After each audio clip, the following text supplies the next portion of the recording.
So this is what you'll see once you log in. And the first time you log in, you won't have any files in your File Explorer. But I'm going to show you how to get some things in your File Explorer. This is really just like Explorer or on a Windows PC or Finder on a Mac PC. It will allow you to see all of the files that you've uploaded and all of the content that you've uploaded for your life history. So the first thing you need to know how to do is to add content. And to add content, we click on the Add Content button. See that guy right there? So hopefully for those of you who have already logged in, we can all click on the Add Content button. And then we can click the Choose button. The Choose button will open up our computer file system. Either on Windows, it will be Windows Explorer, or on a Mac, it will be Finder. So when you click Choose, it will open up your file system and allow you to choose a file that you've scanned. And as you can see, I've just opened up my file system, and it's opened up to a trip I took to southern Utah a while back. I'm not going to use those pictures. I'm going to show you another thing I'm going to kind of encourage you to do as you start your family or life history project. I'm going to encourage you to go to your My Documents folder, and every computer has one. And the way I've organized my family is I've created a family folder. And in my family folder, I have a folder for everyone, for myself, my wife, each of my kids, and each of my grandkids. And so anytime I come across a cute picture on Facebook, or the kids text me or email me a photograph, I will drag it into their folder. Okay, so now I picked the shell as a little girl JPEG, and you can see right here that name, that file name, shell as a little girl.jpg file, appeared where I clicked it. And now all I have to do is give that content. So this, when you think of uploading or adding content, think of creating a chapter or a story in your book. And so this title will be the title heading for that story or that chapter in your book. And so we'll say the scary event at the post office. And then I'll go in and I'll put a date for when that occurred, which would have been probably about 1955. So I'll just say 5/5/1955. And then I can hit tab and it'll take me down where I can actually start writing the story. This is a story of Shell getting dragged in the car. And then I click down here for save, and it will save our first item. And I can now go back and look in File Explorer by clicking on that menu option, and you can see it's got the timeline title, it's got the date, it shows me how big that file is, shows me what type of file it is, and it shows me the file name itself, which I can now click on, and it will present that on the screen for me. Now, this is an interesting example of something else I'd like to talk about briefly. You can see the story that I wrote down here, and that story can be as long as you want it to be. It can be as long as your arm or as long as your leg, or it can be a whole book for each story. But notice on this picture how it's kind of fuzzy. Do y'all see that? Yep. Unfortunately, when we're dealing with archive photos, we get what we get. And a lot of old photos aren't very high resolution. like this one. And so when you incorporate it into a story, it's not going to get any better than the original.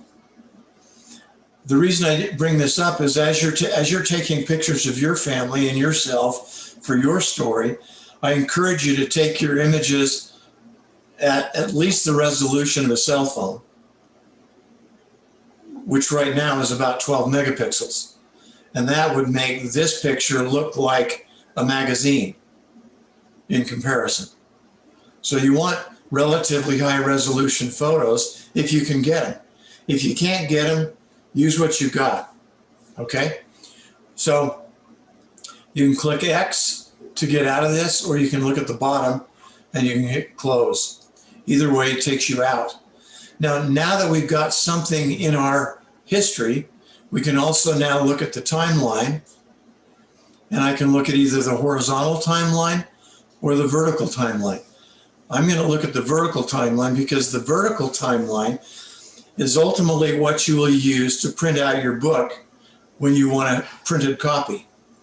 So we'll go to vertical timeline, and there it is. It's the first item in her timeline, and it happens to have occurred in May of 1955. Okay, this is kind of where you start to see the magic of the system, because as we add some additional items, you'll notice that every item will fall into its proper place in the chronology of your life. In this case, the chronology of Dolly Demo. Notice down here at the bottom, I can also click how many items I want to see in one scroll, from 10 up to as many as 500.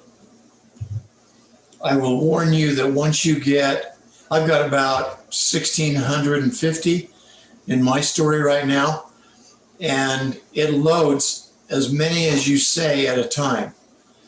And so depending on the complexity of your story, the number of pictures that you have, etc., the more that you have load at one time, the slower it will load.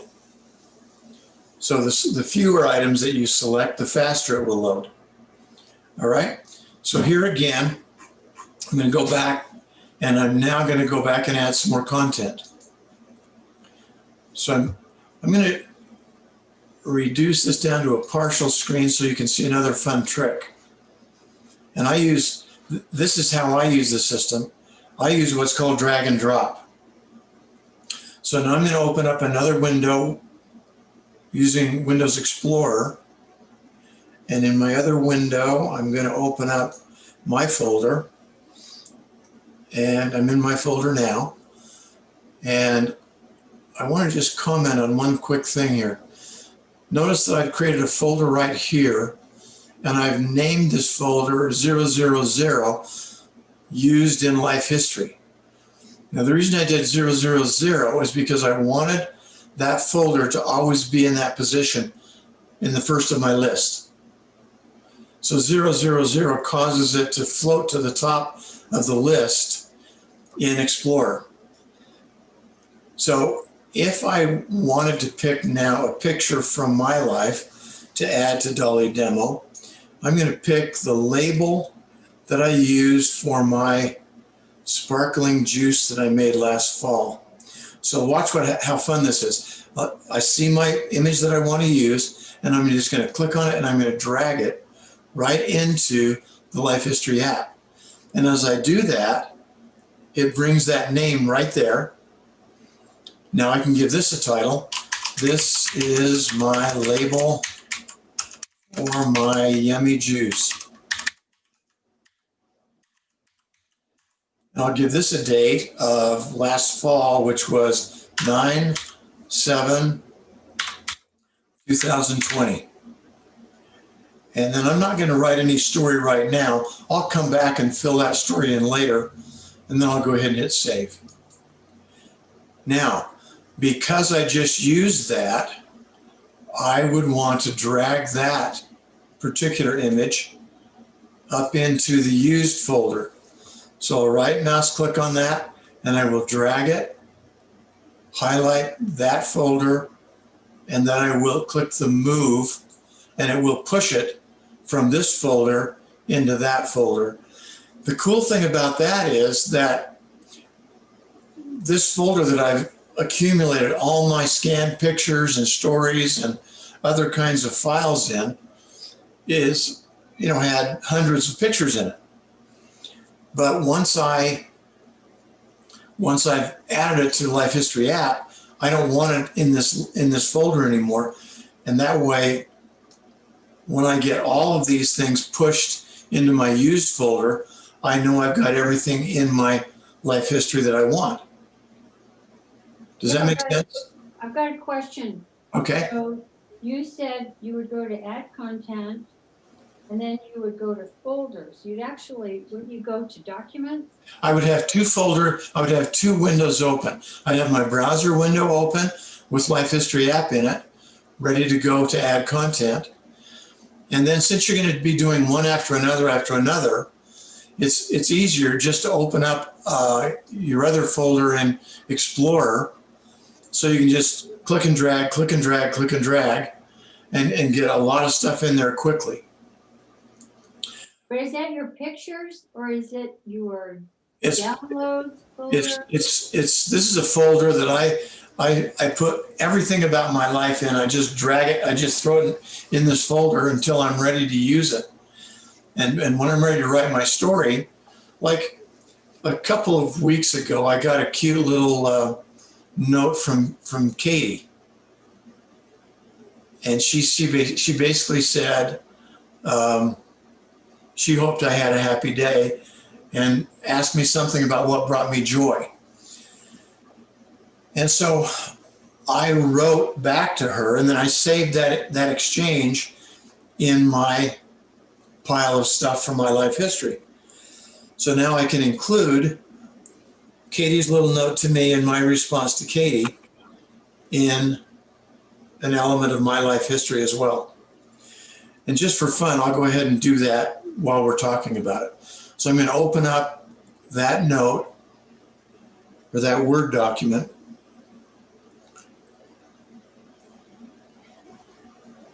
And you'll be able to see what Katie said and what I said back. Okay, so like I said, did I not include Katie's side of this? I thought I did. I have to go back and add that. Anyway, I'd given a couple of talks about joy. I included those, and then I included a little quick summary up here. I'm just going to copy and paste this little summary and copy. Then I'll click over here into the note and say paste. Control V, pastes. So you can copy from a Word document and paste it into Life History app in the notes. And then I'll choose a picture to go with that. And in this case, I'm going to pick a picture of a flower. And in this case, I'm not going to click and drag. I'm just going to search and grab from there, because you can add content either way. So my folder is right there. And there's a flower that I want to use right there.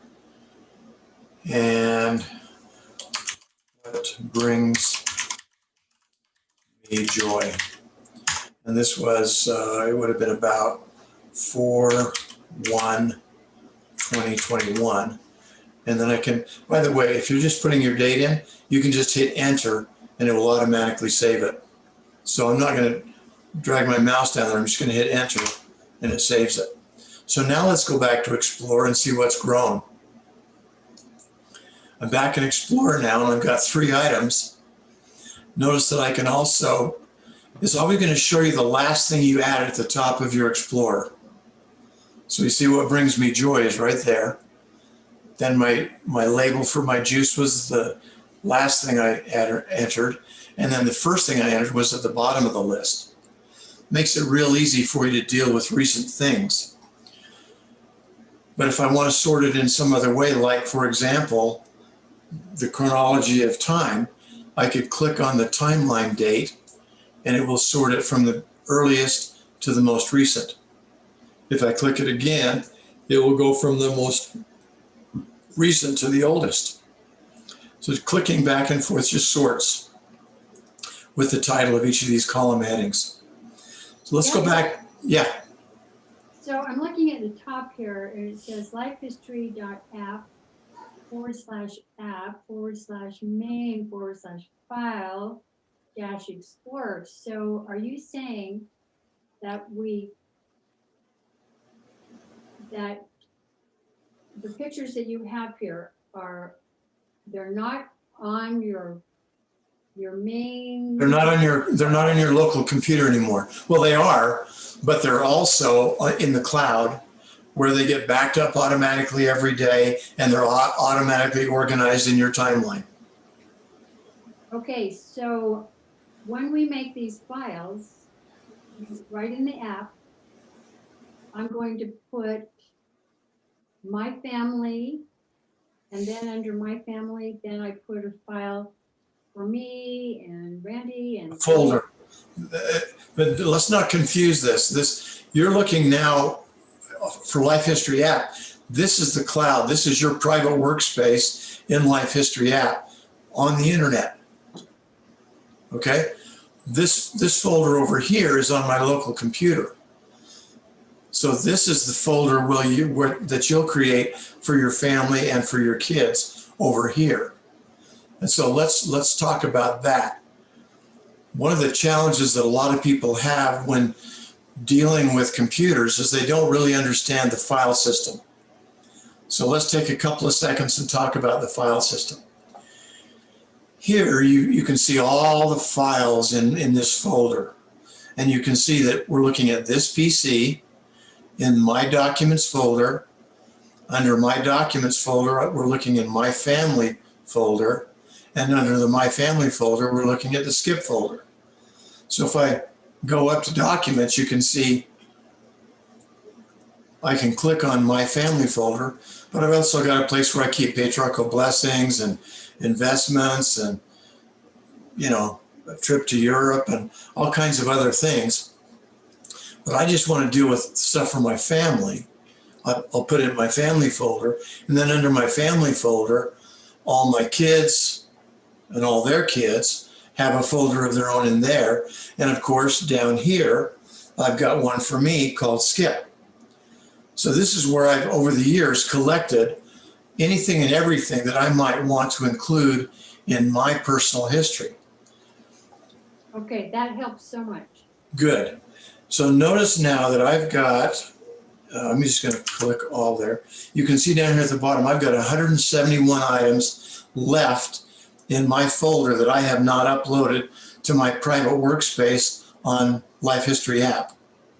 Once I've got all of that loaded to Life History app, then all of this stuff will end up in here, in the used folder. And that way I'll know when I'm done. Otherwise, if you don't have one of these used folders and after you add content, you drag stuff into the used folder, you're gonna have a pile of stuff and you're not gonna know what you've uploaded and what you haven't uploaded. So it's a super easy way to keep track of that kind of stuff. So I'm gonna push my source folder back over there to my left. That's where I like to keep it. And I like to have my Life History app on the right. But now let's go look at our timeline, because now it's starting to get really fun. I'm gonna hit timeline, vertical again. And now, lo and behold, the oldest thing in my life is still 1955, but as I scroll down, look what happens. I go from 1955 to 2020 to 2021. And here I've got a little longer story associated with this cute flower that I pressed in my book as I was hiking in a mountain one day. Does that make sense? Yeah. Okay, now let's also now look at the timeline and look at the horizontal timeline. In the horizontal timeline, you get a whole different perspective going from left to right. Now here, again, the first item will always appear, but now you can click on the right arrow and it will take you to the next item and the next item. And notice down below what happens as I highlight each item. You see, it shows it highlighted in white. And I've got my timeline showing down here from 1942 over to 1971. I can drag that all the way over to the 2000s. And if I want to just go straight to this guy, I can just click on it. And if you've got a cell phone, a smartphone, or a tablet, you can swish back and forth with your finger. It's really fun. And you can see in this case where I had this note that I sent back to Katie, I can even scroll down on all the stuff I sent back to her. Even if it was 10 miles long, it would scroll here. So you get lots of different ways to look at things. But again, when it's time to print your book, once you've got everything up, all the pictures you want up there and everything else, and all the stories added, then you're going to want to go to vertical timeline, and this we can print out as a book.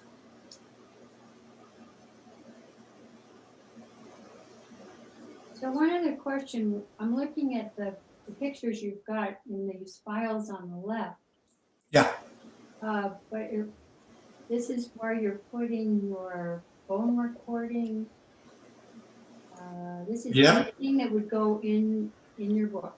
Absolutely. Yeah, like these phone recordings, or whenever I give a talk, I record my talk. Okay.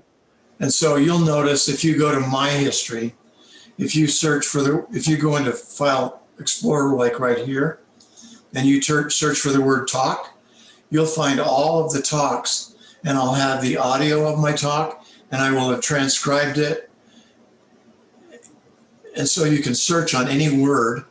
Like if I gave a talk 10 years ago and I happen to use the word raspberry in my talk, I could come in here and search for the word raspberry and would find the talk where I talked about raspberry.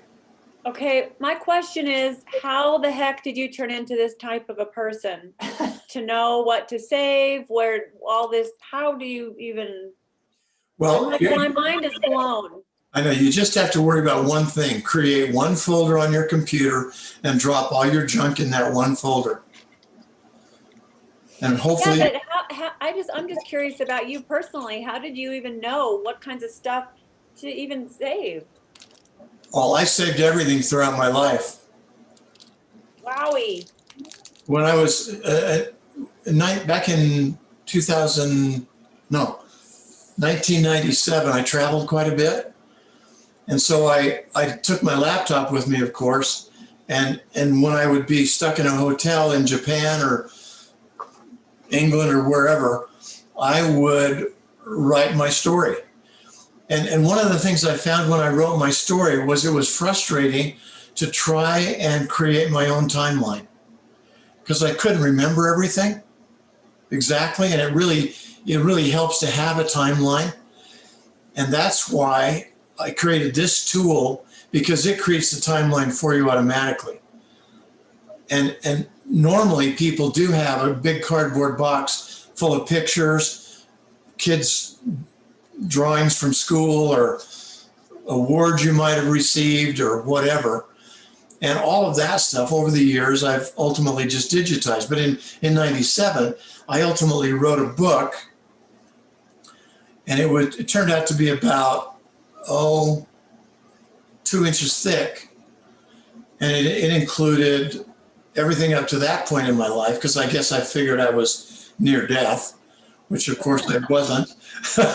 But now I've got another 20 years of experiences I needed to get down on paper, because I don't want to live and die and not leave anything behind.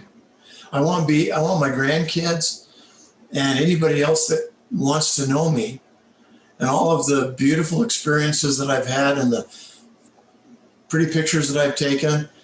I want to be able to share them forward.